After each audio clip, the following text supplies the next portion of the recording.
Hi everyone, आज हम इस वीडियो में आईपीओ के बारे में डिस्कस करने वाले हैं। बेसिकली आईपीओ होता क्या है, आईपीओ की हेल्प से कोई कंपनी किस तरीके से अपने कंपनी को शेयर मार्केट में लिस्ट करवाती है, या इन्वेस्टमेंट बैंक क्या होता है, बुक बिल्डिंग इश्यूज क्या होता है, आईपीओ कितने टाइप के होते हैं, हर चीज इन शॉर्ट आप ये कह सकते हो A to Z में आईपीओ के बारे में इस वीडियो में डिस्कस करने वाला हूँ। तो एक ही रिक्वेस्ट है, वीडियो को पूरा देखना, काफी वैल्यूएबल होने वाला है।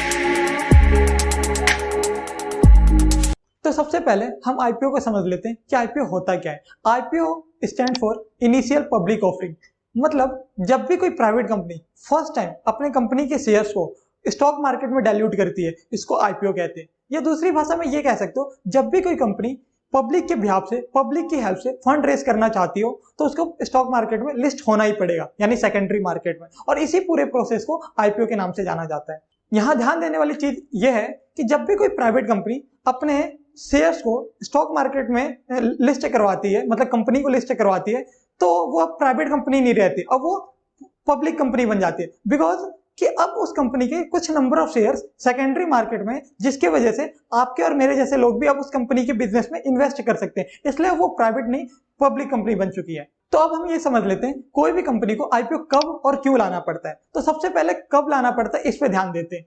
हमें पता है कोई भी कंपनी शुरू में एक छोटा सा स्टार्टअप होता है, जिसकी वजह से उसको भी फंड चाहिए होता है, कुछ पैसे चाहिए होता है बिजनेस को चलाने के लिए। तो सबसे पहले किसी कंपनी में कौन इन्वेस्ट करता है?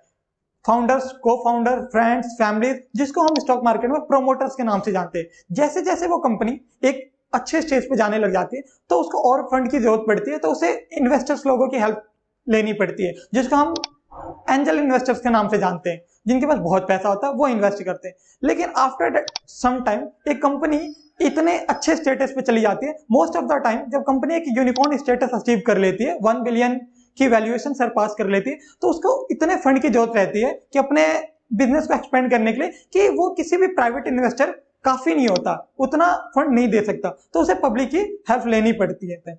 इसलिए कंपनी को स्टॉक मार्केट में लिस्ट होना पड़ता है, क्योंकि जब कंपनी स्टॉक मार्केट में लिस्ट होती है उसके बाद नंबर ऑफ इन्वेस्टर बहुत सारे आ जाते हैं, जैसे फॉरेन इन्वेस्टर, डोमेस्टिक इन्वेस्टर, आपके और मेरे जैसे रिटेल इन्वेस्टर, मतलब नंबर ऑफ इन्वेस्टर्स इतने हो जाते हैं कि उसको फंड एक अच्छा खासा रेस कर सकती है। तो आपको ये समझ में आ गया, आईपीओ कोई भी कंपनी फंड रेस करने के लिए लाती है। लेकिन क्यों फंड रेस करना है? तो हर कंपनी का अलग अलग पर्पज होता है फंड रेस करने के लिए। किसी का हो सकता है, मोस्ट ऑफ द टाइम ये होता है कि अपनी कंपनी को एक्सपेंड करना होता हो, अलग अलग आउटलेट खोलना होता है। फॉर एग्जांपल बर्गर ने आईपीओ लाया था, अपने नंबर ऑफ ब्रांचेस बहुत सारा खोलना था। और कई बार कोई कंपनी अपने ग्रोथ के लिए पास्ट में बहुत सारा कर्जा लेके रखती है, तो वो अपने डेट को कम करने के लिए कई बार आईपीओ लाती है कि डेट को भी कम किया जा सके। क्योंकि स्टॉक मार्केट में जब कोई कंपनी डेट फ्री रहती है तो उसको एक अलग से मतलब स्टार मिलता है उसके बैलेंस शीट पे, तो ये भी रीजन हो सकता है। या कई बार ऐसा भी होता है उसके पास्ट के कुछ इन्वेस्टर्स अब स्टेप आउट होना चाहते हो, कि पास्ट के जो इन्वेस्टर्स थे अब चाहते हैं कि नहीं, अब मुझे इस कंपनी से बैकआउट हो जाना चाहिए, तो कंपनी डिसाइड करती है कि हम आईपीओ लाते हैं, वहां से हमें नंबर ऑफ इन्वेस्टर्स ज्यादा मिल जाएंगे। तो अब चलते हैं वीडियो के सबसे इंपॉर्टेंट टॉपिक की तरफ, कि किस तरीके से कोई कंपनी आईपीओ की हेल्प से अपनी कंपनी को स्टॉक मार्केट में लिस्ट करती है। ये आईपीओ का पूरा जो प्रोसीजर है, स्टेप बाय स्टेप अच्छे से हम डिस्कस करने वाले हैं। तो सबसे पहला स्टेप, कोई भी कंपनी एक इन्वेस्टमेंट बैंक को हायर करती है। इन्वेस्टमेंट बैंक इज नथिंग, अभी के लिए बस इतना समझ लो, हमारे देश में जितने भी बड़े बैंक है, like SBI, HDFC, axis bank, ये सारे बैंक हमारे अकाउंट्स के तो मेंटेनेंस वगैरह करते हैं, ये सारी चीजें। बट इन हर बैंकों का एक इंडिविजुअल, एक ऐसा ब्रांच होता है जो कंपनियों के लिए काम करती है। फॉर एग्जांपल, अगर किसी कंपनी के बहुत सारे डिफरेंट बिजनेस है, जैसे कि आईटीसी या रिलायंस है, तो अगर इसको डीमर्ज करना हो या बहुत सारे बिजनेस को मर्ज करना हो या किसी कंपनी को आईपीओ वगैरह लाना हो, तो ये सारे काम इन्वेस्टमेंट बैंक करती है। तो इसलिए कंपनी को सबसे पहला स्टेप एक इन्वेस्टमेंट बैंक को हायर करना होता है। तो दूसरा step under writing due diligence का आता है, जिसमें कंफ्यूज होने की जरूरत नहीं है कि ये वर्ड क्या है। इसे बहुत आसान भाषा में हम समझने की कोशिश करते हैं कि अंडर राइटिंग होता क्या है। अंडर राइटिंग एक सर्विस है, या यूं कह सकते हैं एक एग्रीमेंट होता है इन्वेस्टमेंट बैंक और कंपनी के बीच में, कि आईपीओ आफ्टर टाइम जो भी रिस्क फैक्टर्स वगैरह है, इन सारे को ध्यान में रखते हुए कुछ एग्रीमेंट्स होते हैं दोनों के बीच में। बेसिकली ये 3 तरीके का होता है, form commitment, best effort commitment और सिंडिकेट कमिटमेंट। तो सबसे पहला फॉर्म कमिटमेंट, जिसमें बेसिकली इन्वेस्टमेंट बैंक कंपनी के सामने एक प्रपोजल रखती है कि जो भी वैल्यूएशन वगैरह सेट करना है आईपीओ लाते टाइम, या पर शेयर का जो प्राइस रखना है या लोट साइज बनाना है, वो सारा जिम्मा इन्वेस्टमेंट बैंक अपने अंडर में रखती है। और साथ ही साथ अगर आईपीओ लाते टाइम जो भी रिस्क वगैरह फैक्टर्स है या प्रॉफिट जो होगा, वो सारा जिम्मा अपने ऊपर ले लेती है। बाय द वे किसी कंपनी को फॉर्म कमिटमेंट के लिए इसलिए राजी होना पड़ता है जस्ट बिकॉज कंपनी को इतना डेटा नहीं होता उसके पास, या फिर वो अपने कस्टमर से इतने अवेयर नहीं होता है कि मैं जो आईपीओ ला रहा हूँ वो कितना सब्सक्राइब होगा। क्योंकि सेबी के रूल के अकॉर्डिंग कोई भी अगर आईपीओ आता है तो 90% वो सब्सक्राइब होना ही चाहिए, वरना पेनल्टी वगैरह लगती है। तो इस चीज से बचने के लिए कंपनी को इस डील के लिए एग्री होना पड़ता है कि सारा जिम्मा इन्वेस्टमेंट बैंक के का रहेगा, कि जो भी शॉर्टेज वगैरह होता है वो सारा उसी का रहेगा। तो दूसरा बेस्ट एफर्ट कमिटमेंट, जो कि नाम से ही पता चल रहा है। बेस्ट एफर्ट कमिटमेंट में बेसिकली होता क्या है कि कंपनी कहती है कि आईपीओ लाने में आप हमारी हेल्प कीजिए इन्वेस्टमेंट बैंक को, लेकिन जो वैल्यूएशन वगैरह सेट करना है, प्राइसिंग वगैरह करना है, डिस्ट्रीब्यूशन करना है, वो सारा हम ही करेंगे। मतलब सारी चीज हमारी रहेगी, आप बस इस प्रोसेस में हेल्प करोगे। क्योंकि कोई भी आईपीओ लाते टाइम एक इन्वेस्टमेंट बैंक की जरूरत पड़ती है, ये हमने पहले ही डिस्कस कर लिया। At the last syndicate commitment, basically इसमें क्या होता है कि जब भी कोई बहुत बड़ा आईपीओ आता है, फॉर एग्जांपल पास्ट में अलीबाबा का आया था, या हमारे इंडिया में पेटीएम और एलआईसी प्लानिंग कर रहे हैं देश का सबसे बड़ा आईपीओ अब तक का लाने का। तो जब ये बहुत बड़ा आईपीओ आता है तो एक इन्वेस्टमेंट बैंक काफी नहीं होता है, हमें कंपनी को दो या दो से ज्यादा इन्वेस्टमेंट बैंक हायर करना पड़ता है कि मैनेज वगैरह करने में ज्यादा डिफिकल्टीज वगैरह ना आए। तो उसी चीज को हम सिंडिकेट कमिटमेंट के नाम से जानते हैं।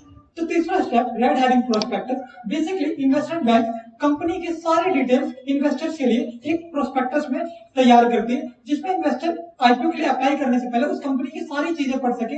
फॉर एग्जांपल बिजनेस का डिटेल, प्रमोटर्स के डिटेल, क्यों आईपीओ कंपनी लाना चाहती है, अगर कंपनी जो आईपीओ से फंड रेज कर रही है उसको कहाँ इन्वेस्ट करना चाहती है, उससे प्लानिंग क्या है, फ्यूचर प्लान्स क्या है, पास्ट की उस कंपनी के ग्रोथ कैसे हैं, फ्यूचर प्रेडिक्शंस कैसे हैं ग्रोथ के, capital structure, risk factors, strategy, हर चीज उस प्रोस्पेक्टस में इंक्लूड होते हैं, जो भी एक इन्वेस्टर को चाहिए होता है। इसलिए कभी भी आईपीओ में इन्वेस्ट करने से पहले ये रेड हेरिंग प्रोस्पेक्टस पढ़ना बहुत जरूरी है। इसमें सारी डिटेल्स होते हैं कंपनी से रिलेटेड, जब भी कोई कंपनी पहली बार स्टॉक मार्केट में लिस्ट होने की प्लानिंग करती है। एंड ये रेड हेरिंग प्रोस्पेक्टस अगर आपको चाहिए हो तो कभी भी sebi.gov.in पे जाके आप चेकआउट कर सकते हैं। बाय द वे किसी कंपनी को स्टॉक मार्केट में लिस्ट होने के लिए पहले सेबी को प्रपोजल सेंड करना पड़ता है। सेबी इज समथिंग जो स्टॉक मार्केट का बॉडी रेगुलेटर होता है, उसके कुछ टर्म्स एंड कंडीशन होते हैं, वो सारे रिक्वायरमेंट फुलफिल होने चाहिए।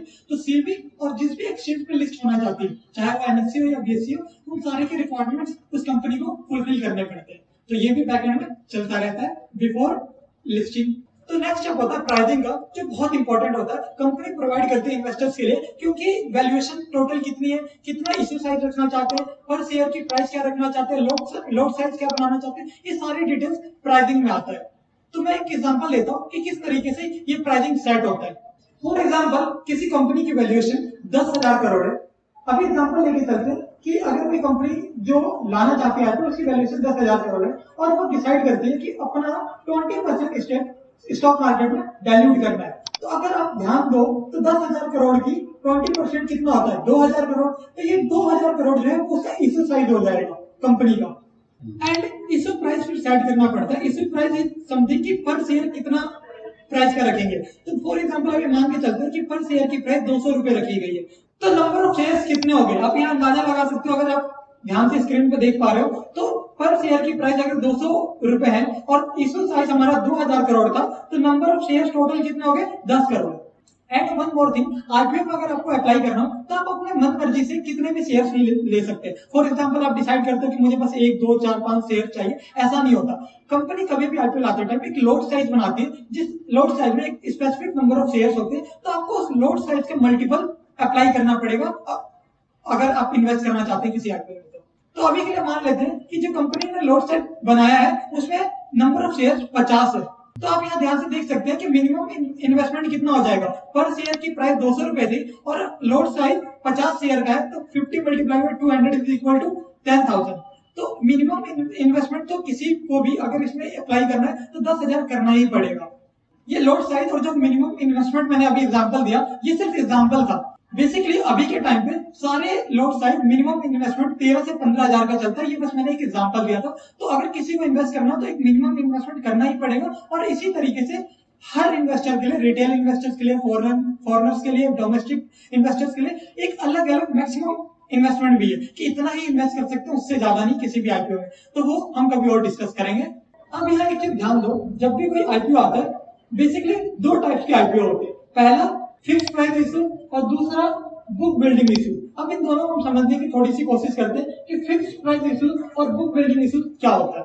तो सबसे पहले हम डिस्कस कर लेते हैं बुक बिल्डिंग इश्यूज की। बेसिकली बुक बिल्डिंग इश्यूज में क्या होता है, एक रेंज डिसाइड होता है, उसी रेंज में हर इन्वेस्टर को बिड लगाना होता है। जैसे आपने ध्यान दिया होगा हैप्पीएस्ट माइंड वगैरह का, या आज के टाइम पे जितने भी आईपीओ आते हैं सबका बुक बिल्डिंग इश्यूज में ही आते हैं कि एक रेंज दिया रहता है कि 130 से 150 के बीच में फॉर एग्जांपल कुछ दिया पड़ा, तो इसी के बीच में हम रेंज बिड लगा सकते हैं उसमें उस आईपीओ में अप्लाई करने के लिए। लेकिन ये ध्यान देने वाली बात है कि जब भी ये जो रेंज होगा, ये रेंज का डिफरेंस मैक्सिमम 20% ही होना चाहिए, इससे ज्यादा वैरी नहीं कर सकता ये range. And second, fix price issue, ये तो नाम से ही पता चल रहा है, इसमें कोई रेंज वगैरह नहीं है, एक पर्टिकुलर कोई फिक्स वैल्यू होगी, उसी पे हमें अप्लाई करना होता है, यहाँ कोई बिडिंग वगैरह सिस्टम नहीं होता। बट आज के टाइम पे हर आईपीओ बुक बिल्डिंग इश्यूज में आ रहे हैं, ये फिक्स प्राइस पहले आया करता था। तो अब चलते वीडियो के सबसे आखिरी पॉइंट और सबसे आखिरी स्टेप की तरफ, डिस्ट्रीब्यूशन एंड मार्केटिंग की तरफ।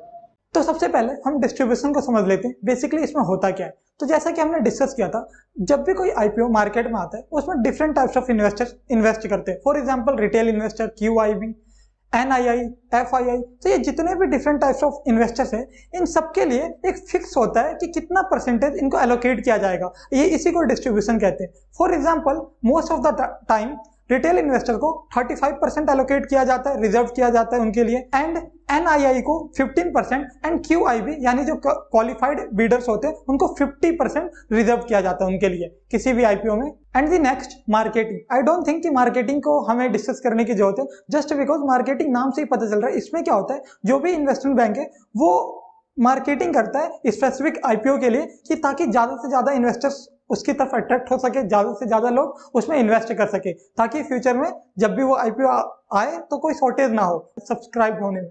एंड फाइनली कंपनी एक एप्लीकेशन रिलीज करती है, तो जिसको भी उस स्पेसिफिक आईपीओ में इंटरेस्ट होता है वो उसमें अप्लाई करते हैं। पहले किसी भी आईपीओ में इन्वेस्ट करना काफी मुश्किल हुआ करता था, बट आज के टाइम पे यूपीआई और नेट बैंकिंग के कारण काफी इजी हो चुका है किसी भी आईपीओ में इन्वेस्ट करना। जो भी आप ब्रोकर यूज करते हो उनके वेबसाइट पे जाकर या उनके ऐप में जाकर आप कुछ ही क्लिक्स में किसी भी आईपीओ में इन्वेस्ट कर सकते हैं। फिलहाल के लिए मैं इस वीडियो में एक चीज स्किप कर रहा हूं कि किसी भी आईपीओ में इन्वेस्ट कैसे करते हैं, क्या स्टेप्स होते हैं, या फिर इन्वेस्ट करने के बाद जो अलॉटमेंट का प्रोसीजर होता है आईपीओ का वो क्या होता है, ये हम फ्यूचर में डिस्कस करेंगे, बिकॉज ये खुद में एक बहुत बड़ा टॉपिक है, तो हम इस वीडियो में डिस्कस नहीं कर सकते। बट अभी के लिए मैं एक छोटा सा ओवरव्यू दे देता हूं अलॉटमेंट का, कि जब भी कोई आईपीओ ओवर सब्सक्राइब हो जाता है, मतलब जितना एप्लीकेशन निकला है उससे ज्यादा लोग अप्लाई कर देते हैं उसमें, तो ओवर सब्सक्राइब होने के कारण वो अलॉटमेंट आपको बिल्कुल लक बेस्ड होता है। मतलब जैसे लकी ड्रॉ में जिसका नाम आ जाता है उसको अलॉटमेंट होता है, उसी तरीके से आईपीओ के भी अलॉटमेंट होता है, बिल्कुल लक बेस्ड।